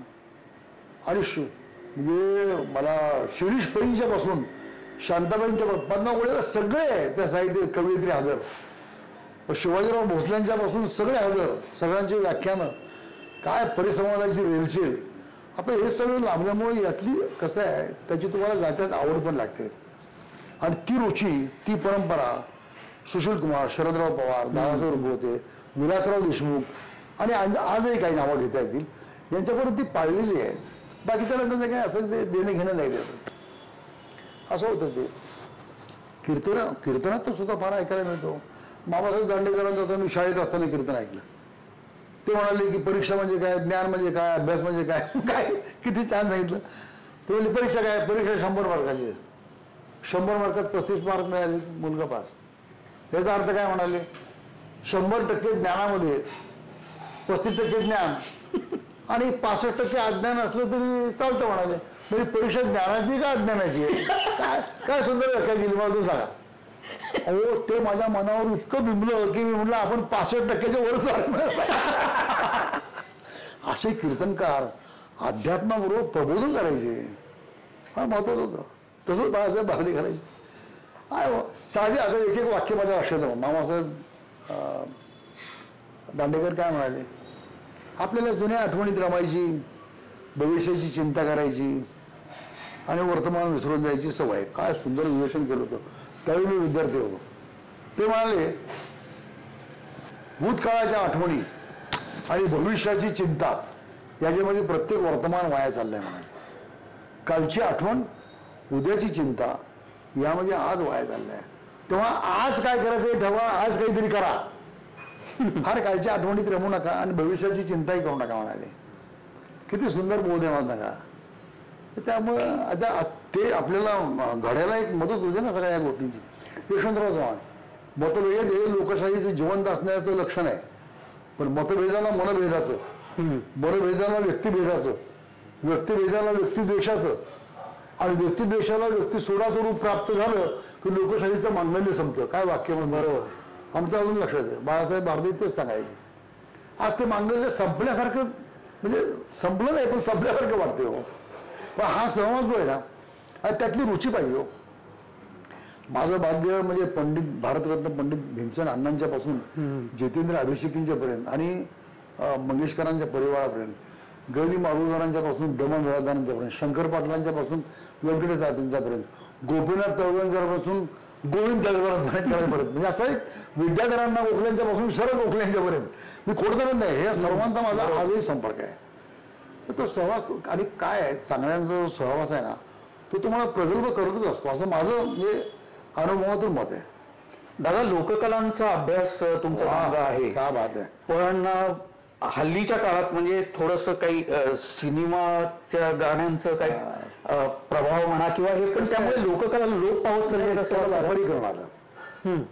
कसं असतं अस्सल पण जाऊन जेव्हा बाजारीपणा येतो ना. मग पर्टिक्युलरली एक लावणीचं उदाहरण तुम्हाला देतो की बैठकीची लावणी ही आता लुप्तच झाली म्हणजे कुठे बघायला म्हणजे कौशल्यबाई कोपरगावकर ज्यांना मी पाहिलंच नाही, त्यानंतर राधाबाई उदगावकर, त्यानंतर आपल्या सगुणाबाई, त्यानंतर आपल्या ही जे चरोली गाव आहे आपलं चरोली नाही इंदोरी, ज्या ठिकाणचे दादू इंदोरीकर होते त्या ठिकाणी आपल्या सुगंधाबाई इंदोरीकर. काय शास्त्रीय गाण्याची बैठक होती. यमुना वाईकर या साध्या समाजातून आलेल्या पण शास्त्रीय संगीताची पारंपरिक परंपरा, जसे राजस्थानमध्ये त्या जैसलमेर बॉर्डरला तो जो एक समाज आहे त्याच्यामध्ये ती बैठक आहे. बाई सुंदराबाई त्यांच्या यशस्वीच्या रेकॉर्ड आहेत बाई सुंदराबाईंच्या. आणि भेंडी बाजारवाले वगैरे बालगंधर्वांचं जसं संगीत ऐकायला यायचे नाट्यगीते तसे लावणी ऐकायला यायची. हे आणि याचा प्रवास वसंतराव देशपांडेंनी फार सुंदर सांगितलेला आहे. म्हणजे सौभद्र ते मुच्चकटी सांगत असताना वध जाऊ कुणाला शरण हे एका लावणीचं कसं बांधलेलं आहे, लावणीची चाल पण तशी कशी आहे हे फार उत्तम सांगायचे. आपलं पाहण्याचा दृष्टिकोन त्याच्यावर एक हे असतं ना. कसं आहे की तमाशाची सुरुवात देखील गण म्हणजे गणपतीच्या पूजनाने होते. जसं आपलं नांदी नाटकामध्ये होते तशी गणाचे पूजन असतं. म्हणजे आता पाठ्य बाबुरांचा गण जो छोटा गंधर्वांनी गायलेला आहे, लवकर यावे सिद्ध गणाशा आतून कीर्तन वरून तमाशा, किंवा आपला हा काय चरणी गण व्हायला का सुंदर त्या पठ्य बाबुराव चित्रपटात तो गण आहे बघा. त्या आता माझ्या लक्षात होतं तो गण, आता लक्षात नाही. पण मूळ जे तमाशातलं गण आहे ना म्हणजे आतून कीर्तन वरून तमाशा, लवकरी यावे सिद्ध गणेशा आतून कीर्तन वरून तमाशा. आतून कीर्तनच आहे ते. गणपती लवकर आमचा हा प्रयोग चांगला हे करण्यात आला. हा पठ्यबाबू शुभमंगल चरणी गण नाचाला कसा ते पाहू चला घरी. शाहूनगरची कोल्हापूरची छणन सुमसुम कोला काय सुंदर त्यांनी म्हणजे गण हत्तीच्या सोंडेचा गण वाकड्या सोंडेचा हे पठ्यबाबूरांचा गण छोटा गंधर्वाने गायलेला आहे. आणि सोंगाड्या तुम्हाला सांगतो काय सोंगाड्यांचा विनोद असायचा, एक्सटेम्पोर विनोद, अप्रतिम विनोद त्यांनी केलेले. तीच परंपरा मग त्या संगीत बारीमध्ये आली. ती राधाबाई बुदगावकर यमुनाबाईंनी चालवली. आता त्याला आपण म्हणतात तसं कोणत्याही गोष्टीचं कमर्शियलायझेशन, जसं राजकारणाचं धंदेवाईकपणा आणि बाजारीकरण तसं प्रत्येक क्षेत्रात झालं. आणि मग त्यातनं मग त्यातली काही ठिकाणी काही अंशी आरोग्याची व्यवस्था बदलली, आपली बिघडली, शैक्षणिक व्यवस्था बदलली. तर पूर्वी डॉक्टरेट म्हटल्यानंतर आपल्याला एक आदराची भावना निर्माण होती. आता डॉक्टरेट कोणाला मिळत नाही म्हणजे असं मला शंका निर्माण लागल्या. जेव्हा मुंबई विद्यापीठाची डॉक्टरेट किंवा कुठली डॉक्टरेट मिळालेले राजकारणी आता काही दिसतात तुम्हाला शिवाय देताना टाईम माईकवर, आई बहिणीवर ना ते डॉक्टरेट अरे ते कसे काय कोणी दिली डॉक्टरेट मला काही कळत नाही का. ते असं झाले. पण तुम्ही जर तुमची आवड जर टिकवली ना तुम्हाला त्यामध्ये आनंद असतो. आनंद घेण्याची पद्धत आहे ती तुम्हाला मला ती प्रत्येकाला जमते खरं म्हणजे जमवायला पाहिजे. पण ते जमून गेली मला त्यामुळं. आणि मग कशात अन्याय झाला काय न्याय मिळाला ह्या म्हणजे काय, मला एकदा विलासराव देशमुख ते विद्यार्थी असल्यापासून माझे खूप जिवलग मित्र मला माझ्याकडे यायचे. मी महाराष्ट्राचा युवक काँग्रेसचा अध्यक्ष असताना विलासरावांना मी उस्मानाबादचा अध्यक्ष केलं, तेव्हा लातूर जिल्हा नव्हता. रामकृष्ण मोरेला मी पुणे ग्रामीणचा अध्यक्ष केलं होतं, कलवाडीला पुणे शहराचा अध्यक्ष केलं होतं, यशवंतराव गडाखांना नगरचा अध्यक्ष केलं होतं, गणेश दुधगावकरला परभणीचं पदाधिकारी केलं. असे खूप माझी संघटना उत्तम होती. अझर हुसेन सुधाकर गणे अकोल्याला होते, अरुण दिवेकर अकोल्याला होते, हे सगळे मंत्री झाले माझ्या नेतृत्वाखाली. विलासराव म्हणायचे अहो मी मुख्यमंत्री झालो आणि तुमची पात्रता असून तुम्ही मंत्री, तुम्हाला काय असेल नशिबाचा भाग झाला नाही तरी तुम्ही आनंदी कसे म्हणले, तुम्हाला दुःख नाही का, लोक चिडतात राग करतात. म्हणलं मला नाही घ्यावं. मी म्हणलं माझे एवढे सगळे नेतृत्वाखाली काम केलेली मोठी माणसं झाली तर मला श्रीमंती वाटते की आणि त्यात काय म्हणलं, मला थोडं भागवत संप्रदाय, गांधी तत्वज्ञान, आई वडिलांचा वारसा, सुखदुःखाच्या पलीकडे आपण जाऊ, आनंद तुमच्या मान्यावर आहे. आणि मग त्याला मी काय केलं, विनोबांच्या गीताईमध्ये एक ती ओळ मला म्हणजे सगळ्याच गीताईचं काय फार, मी विलासरावांना सांगितलं, आम्ही काय रात्री गप्पा मारायचो तर त्यांना सांगितलं, न संतापे न उल्हासे त्याची प्रज्ञा स्थिरावली. जो संतापते नाही जो काय तो स्थितप्रज्ञ असतो म्हटलं, आनंदी असतो. तसा मी आनंद आहे आणि माझ्या आईवडिलांनी माझं नाव म्हणलं उल्हास ठेवलेलं आहे. असं ते विलासराव इतके असायचे आणि मग ते गंभीर व्हायचे. मला म्हणाले काय तुम्ही आनंदी राहतो, तुमची खरंच कमाल आहे. दुसरा कोणी राजकारणी शिव्या देत बसला असता, चिडला असता, रागावला असता. आणि मला ते म्हणायचे. मग त्याने वैज्ञानिक मंडळ वगैरे मला कॅबिनेट दर्जा दिला, तो माझा वेगळा. पश्चिम महाराष्ट्र विकास मंडळ होतं ते अगोदर, नंतर वैज्ञानिक मंडळ. अच्छा, वैज्ञानिक मंडळ फार मोठं होतं. मग मला म्हणाले, त्यामुळे एक उल्हासराव म्हणाले, तुम्ही एवढ्या मंत्र्यांची नावं घेतली, काही मंत्री इतके विस्मृतीमध्ये गेले की ते मंत्री होते याची आठवण पण काही लोकांना नाही म्हणाले, काही मंडळींच्या बद्दल. आणि ती गोष्ट खरी काही अंशी. तुम्ही मंत्री कधी होऊ शकला नाही, पण आजही महाराष्ट्र तुम्हाला बोलवतो, तर तुम्ही मंत्री झाला काही नाही काय, जे झाले त्यांना कुणी बोलवत नाही. हे तुमचं मोठेपणे आहे, आनंद आहे. काय ठीक आहे. अमित शहाचं जे काही विधान आणि ज्याच्यावरनं खूप मोठा वादंग झाला की आंबेडकरांच्या वरती बोलले, तर एक अभ्यासक म्हणून आणि काँग्रेस नेता म्हणून आपलं काय त्याच्यावरती प्रतिक्रिया? मी अभ्यासक काँग्रेस नेता यापेक्षाही एक डाऊन टॉडन ज्याला म्हणता येईल, उपेक्षित, वंचित, शोषित, की ज्यांनी शेकडो वर्ष अस्पृश्यतेच्या झळा सहन केल्या, त्या समाजाचा संघर्ष ज्या माणसांनी या देशामध्ये केला, अनेकांनी केला. म्हणजे ती खूप महात्मा ज्योतिबा फुल्यांच्या पासून आपल्याला नाव घ्यावं लागेल, गांधींच्या पर्यंत, विठ्ठलरामजी शिंदेच्या पर्यंत, किंवा भागवत संप्रदायातल्या संतांनी, नाथांनी, जगद्गुरू तुकाराम महाराजांनी, स्वतः ज्ञानेश्वर माऊलींनी, म्हणजे संत परंपरेपासून सर्वांनी संघर्ष केला, कबीराने केला. असं एक महनीय व्यक्तिमत्व आंतरराष्ट्रीय कीर्तीचं, ज्यांच्या नावावर कोलंबिया युनिव्हर्सिटीमध्ये आजही टॉपमोस्ट विद्यार्थ्यांच्या मध्ये त्यावेळी आलेले त्यांचं नाव घेतलं जातं. किंवा हिरा लॉस्की सारखा शास्त्रज्ञ, तो बाबासाहेबांचं नाव घेतो. आणि हे सगळं सोसल्यानंतरही ज्यांनी आर्थिक संकट, सामाजिक संकट, कौटुंबिक संकट, सगळ्याच अर्थाने संकट सहन करत करत स्वतःला घडवलं, प्रगल्भ केलं. दुःखातिरेकाने कुठलंही वाईट पाऊल त्यांनी उचललं नाही वैयक्तिक जीवनामध्ये, कुठल्याही व्यसनाचा स्पर्श नाही. हे त्यांची एक इतकी आठवण सुंदर आहे. कोलंबिया आणि विशेषतः ऑक्सफर्डला असताना, आता पाश्चिमात्य आणि अमेरिका खंडामध्ये त्यांचं कल्चर आहे, त्यांची संस्कृती आहे, संध्याकाळी दारू त्यांच्या संस्कृतीचा भाग आहे. तर तिथे जे विद्यार्थी होते हॉस्टेलमध्ये, तर ते हॉस्टेलमधले जे काळे विद्यार्थी म्हणजे ब्लॅक, निग्रो आणि एशियन आणि युरोपियन, हॉस्टेलमध्ये एक कंपल्सरी होते की दर दिवसाला 7-7 विद्यार्थ्यांची अशी पाळी वेळ यायची की त्यांनी सर्व करायचं, वाढायचं, काम करायचं, स्वच्छता करायची, अशी पद्धत आहे. तर त्या दिवशी बाबासाहेब आणि काही विद्यार्थी होते, तर ते सुरुवात झाल्यानंतर दारूचे ग्लास सर्व करणं झालं. तर ते जे प्रोफेसर होते प्रिन्सिपल ते म्हणाले, Bhimrao where is your class, तुझा क्लास कुठे आहे?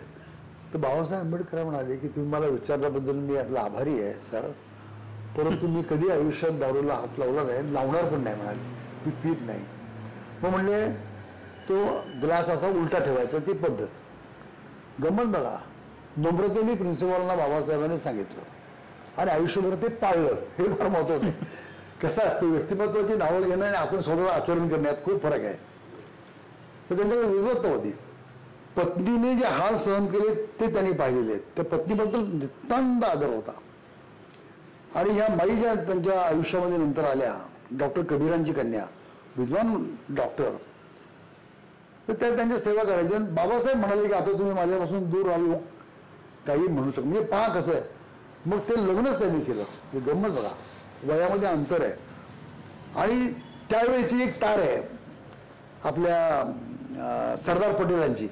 त्यांना निमंत्रण केलं आणि सरदार पटेलांनी त्यांचं अभिनंदन केलं, विवाहानिमित्त त्यांना शुभेच्छा दिल्या आणि खाली एक वाक्य लिहिलं की आज जर गांधी हयात असते तर त्यांना मनस्वी आनंद झाला असता. कारण 1945 सालानंतर, 45 पर्यंत नव्हतं, 45 सालानंतर गांधींनी आंतरजातीय विवाहाचा पुरस्कार केला. आणि मग ते म्हणाले की 2 पैकी 1 दलित असेल आणि मला निमंत्रण आलं तर मी लग्नाला जाईल, असं सांगितल्यामुळं आज गांधींना आनंद झाला असता, असं सरदार पटेलांनी बाबासाहेबांना तार केलेली. बघा गंमत कशी आहे. आणि माईंनी बाबासाहेबांची प्रकृती खरोखरच सांभाळली प्रोग्राम करण्याकरता. त्याकरता काही पथ्य पाळणं, काही वेळेची बंधनं, त्यामुळं त्यांना काही बाबासाहेबांच्या भक्तांच्याकडून थोडा त्रास, म्हणजे थोडा त्रासही सहन करावा लागला. पण त्याचा हेतू तो चांगला होता माईंचा. आता असे बाबासाहेब, आणि ते जेव्हा घटना समितीचे सदस्य होते, मग ते पुढं पाकिस्तान बांगलादेश झाल्यानंतर म्हणजे पूर्व पाकिस्तान त्यांचं सदस्यत्व रद्द झालं. मग गांधींनी सरदार पटेलांना पत्र लिहून निरोप दिला की बाबासाहेब पाहिजेत आपल्याला घटना समितीत, तुम्ही इकडून त्यांना निवडून आणा. तेव्हा बाबासाहेब जयकर हे आपले जे सदस्य होते, पुणे विद्यापीठाचे पहिले कुलगुरू, त्यांच्या जागी त्यांनी काहीतरी राजीनामा दिला. त्यांच्या जागी बाबासाहेबांनी निवडून आलं. विचारांची प्रगल्भ, मतभिन्नता टोकाची आहे. बाबासाहेबांनी गांधींच्यावर प्रचंड टीका केलेली आहे. दोन्ही महान माणसं आहेत, पण योगदान आणि देशाला त्यांचा उपयोग गांधींना माहिती आहे, त्यांना निवडून आणलेले आहे.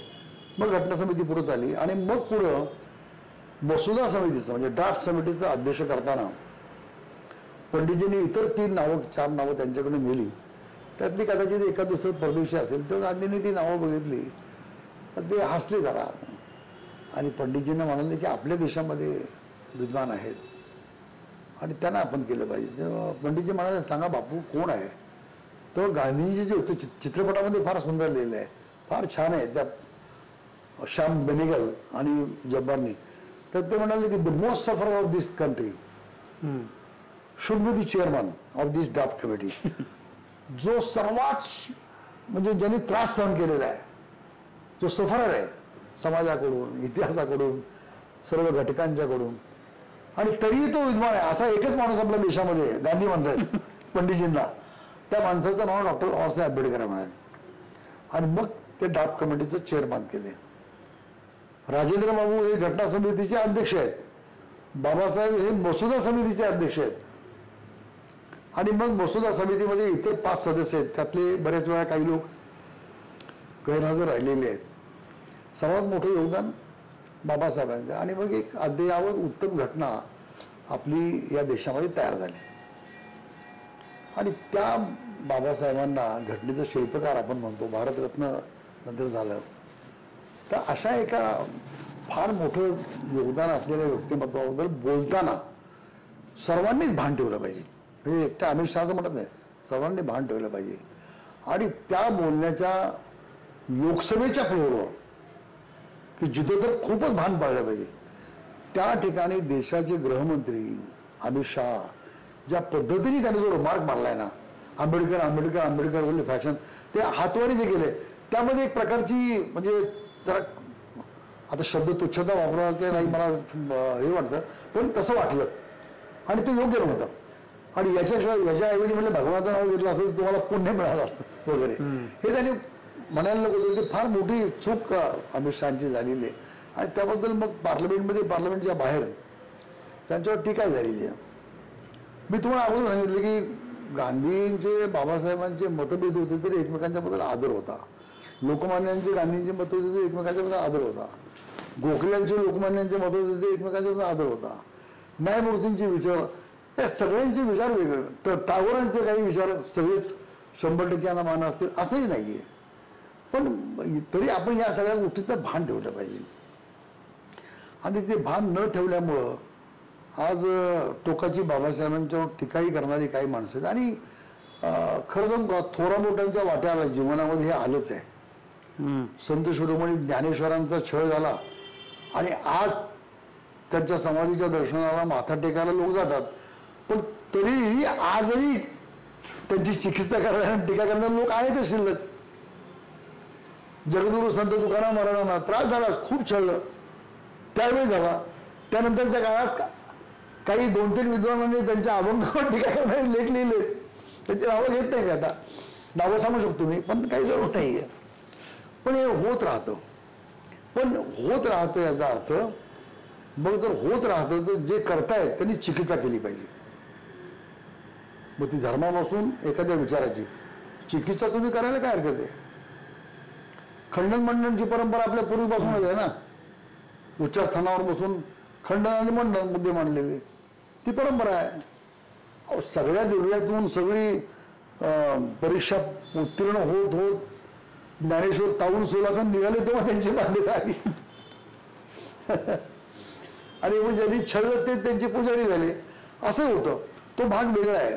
पण तरी देखील आजही काही शंका उपस्थित करणारे लोक असतातच ना. ते सगळीकडेच असतात आणि हे आपल्याकडे नाही हो. आता कसं गॅलिलिओने सांगितलं पृथ्वी गोल आहे चेंडूसारखी, तर त्या पोप पासून सगळ्या बिशपांनी सांगितलं नाही चपटीच आहे. त्याला शिक्षा झाली शेवटी. शिक्षा म्हणजे मृत्यूदंड. अरे मृत्यूदंड झाला शेवटी. त्यांनी माफी मागितली पण नंतर कालांतराने पोपने माफी मागितली नाही म्हणत होते. बरोबर आहे. आता तुमच्या माहितीकरता सांगतो, गॅलिलिओने हे ज्या वर्षी सांगितलं त्याच्या अगोदर कित्येक वर्ष ज्ञानेश्वरांनी आपल्या ओळीमध्ये सांगून ठेवलेलं आहे. सूर्यमंडळ, पृथ्वी आणि हे ऋतुचक्र हे सगळं सांगून ठेवलेलं आहे. म्हणजे सूर्यमंडळ स्थिर आहे, पृथ्वी स्वतः मोठी फिरते. ज्ञानेश्वरांनी आपल्या ओळीमध्ये सांगून ठेवलं. म्हणजे किती विद्वान असले पाहिजे सांगा तुम्ही मला. हे तरी सांगून ठेवलेलं आहे सगळं. पण तरी टीकाकार तसे गांधींच्यावर, नेहरूंच्यावर, इंदिरा सर्वांचे टीकाकार असतात. पण टीकेचं टोक आणि त्याची उंची, त्याची पात्रता आणि त्यातले शब्द आपण कुठपर्यंत खाली न्यावेत याची काय मर्यादा आहे. तर ते मला फार वाईट वाटलं. म्हणजे आणि त्याचा योग्य तो एक त्याला समाचार म्हणता येईल देशातल्या बाहेर लोकांनी घेतला, पार्लमेंटमध्ये घेतला. आपल्याला डॉक्टर मनमोहन सिंग यांच्याबद्दल काही कसं आठवणी काही इतर नेत्यांचे माझे अतिशय व्यक्तिगत असा परिचय होता, नावाने ओळख नव्हतं. माननीय मनमोहन सिंगाचं तसं मला ओळख नव्हती आणि असण्याची शक्यता नाही. बघा ते पाकिस्तानात मूळ प्राथमिक शाळा शिकले, नंतर पंजाबात आले, नंतर मग पंजाब विद्यापीठात त्यांनी एवढ्या पदव्या घेतल्या, जगात इतक्या पदव्या घेतल्या. म्हणजे असं म्हटलं जातं की परमपूज्य डॉक्टर बाबासाहेब आंबेडकरांच्या नंतर नाव घेण्यासारखी अशी जी काही मंडळी पदव्यांच्या दृष्टीनं, विद्वत्तेच्या दृष्टीनं, त्यात मनमोहन सिंगाचं नाव घ्यावं लागेल असं लोक म्हणतात. आणि कसं अलीकडच्या काळात नरेंद्र जाधव जे वर्ल्ड बँकेत होते किंवा भालचंद्र मंगेकर होते, कुलगुरू होते अर्थशास्त्र, किंवा स्वतः माशेलकर असतील किंवा अर्थशास्त्रज्ञ केळकर असतील, खूप लोक आहेत. म्हणजे हे सर्वजण मनमोहन सिंगाच्या बद्दल फार आदराने बोलतात. आणि मनमोहन सिंगाचा एवढा अफाट अनुभव आहे. म्हणजे आंतरराष्ट्रीय नाणेनिधी, इंटरनॅशनल मॉनिटरी फंड अनेक वर्ष काम, त्यानंतर वर्ल्ड बँक, त्यानंतर एशियन बँक. म्हणजे एशियन बँकेच्या मध्ये आता अफगाणिस्तान आहे, इराण आहे किंवा अशी जे राष्ट्र अविकसित आहेत त्यांची बँकिंग व्यवस्थाचं करण्याचं काम मनमोहन सिंगांच्या. युनो जागतिक संघटना, त्या युनोची मला तुम्ही सांगा ना, म्हणजे आश्चर्य का नाही. आर्थिक सल्लागार 3.5 वर्ष, आणि त्या योगदानाचा उल्लेख आत्ता केला युनोने त्यांना श्रद्धांजली वाहताना. बराक ओबामा त्यांच्याबद्दल आदराने बोलतो. म्हणजे ही नावं तुम्हाला मी आता वानगी देखील सांगितली. आता इतक्या विद्वानांनी त्यांचा आदर केला, आणि तरी हा माणूस विद्या विनयाने शोभते याला न्याय देणारा माणूस आहे. विद्वत्ता आहे, पण नम्रता आहे, विनयशीलता आहे. कितीही टीका केली तरी चेहऱ्यावर न हरवता नम्रतेने तो मुद्दा खोडून काढणार आहे. पण तो इतक्या सुंदर छानपैकी की जगाने त्याचं कौतुक करावं, ही त्यांचं वैशिष्ट्य आहे. म्हणजे सुषमा स्वराजने घणाघाती टीका करून भाषण केल्यानंतर उर्दू शेरमधून त्यांना उत्तर देऊन सगळे हास्य, आणि किती सुंदर की माझं मौन सुद्धा अनेकांचा आबरू वाचवणार नाही म्हणाले. काय सुंदर आहे ही जी सभ्यता आहे त्या लोकसभेतली. हे मनमोहन सिंग आपण सर्वांनी पाहिलेत ना. म्हणजे आणि मला त्यांचा भेटण्याचा योग आला. पृथ्वीराज चव्हाणांनी माझी त्यांची ओळख करून दिली, आणि त्यानंतर मग मी त्यांना आणखीन 3 वेळा भेटलेलो आहे. शांतपैकी विद्वत्ता प्रचूर असं त्यांचं भाषण ऐकणं, आणि त्याबद्दल कुठेही चेहऱ्यावरची ओढाता नाही, कुठेही हावभाव नाही, अशी एक ती शैली त्यांची एक वेगळी. आणि साधे पण एकच रंगाचा सुती कापडाचं टर्बन, त्यांची पगडी, आणि त्यांचा पोशाख साधा, आणि विशेषतः कुर्ता आणि जब्बा खादीचा घातल्यानंतर त्या आणखीन त्यांचं व्यक्तिमत्व, आणि तुरुतुरू असणारी त्यांची शांत धीमेपणाची चाल, हे केवढं व्यक्तिमत्व आहे. त्यांचं भाषण करण्याची शैली, त्यांचा स्वभाव, कितीही कुणी टीका केली तरी कधी प्रत्युत्तर रागावून त्यांनी कधी दिलंच नाही, कधीच दिलं नाही. हे द्यायचं उत्तर ते थोडक्यामध्ये. अनेक प्रेस कॉन्फरन्स घेतल्या. म्हणजे विज्ञान भवनातली प्रेस कॉन्फरन्स मला कोणी सांगितलं बरं, 1,000 लोक उपस्थित असतात जगातले, आणि प्रत्येकाला प्रश्न विचारांची संधी, त्याचं प्रत्येकाचं उत्तर, आणि त्याची महिना तयारी व्हायची त्या प्रेस कॉन्फरन्सची. अनेक विद्वानांची चर्चा व्हायची, आणि मग त्याला ते सामोरं जायचे. अशी केवढं मोठं व्यक्तिमत्व मनमोहन सिंगांचं. आणि म्हणून बघा ना, ते गेल्यानंतर जगाने त्यांना श्रद्धांजली वाहिली. आज काय ते पंतप्रधान नाहीत, काहीच नाहीत. जगातल्या अनेक राष्ट्रांनी आपले झेंडे खाली घेतले, श्रद्धांजली वाहिली. युरोने श्रद्धांजली वाहिली, भारताने तर वाहिलीच वाहिली. पाकिस्तानमधला माजी परराष्ट्रमंत्री, माजी अर्थमंत्री, त्यांनी एवढी सुंदर श्रद्धांजली वाहिली की तुम्हाला काय सांगू, की माझा मार्गदर्शक हरपला असं पाकिस्तानचा तो अर्थशास्त्री म्हणाला. लक्षात घ्या.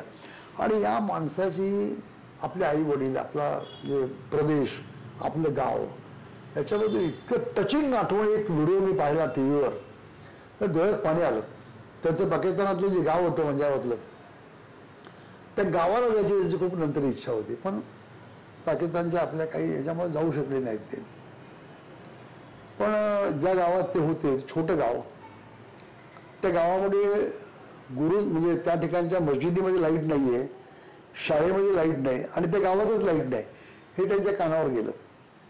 तर पाकिस्तान सरकारशी पत्रव्यवहार करून त्या गावातल्या जे मुखिया होते, सरपंच असतील किंवा शाळेचे मुख्य, ज्या शाळेत ते शिकले ते शाळेचे मुख्याध्यापक, त्यांच्याशी संपर्क साधला, आणि स्वतःच्या खर्चाने या 3 केंद्रामध्ये त्यांनी सौर ऊर्जा आणि लाईट बसवली.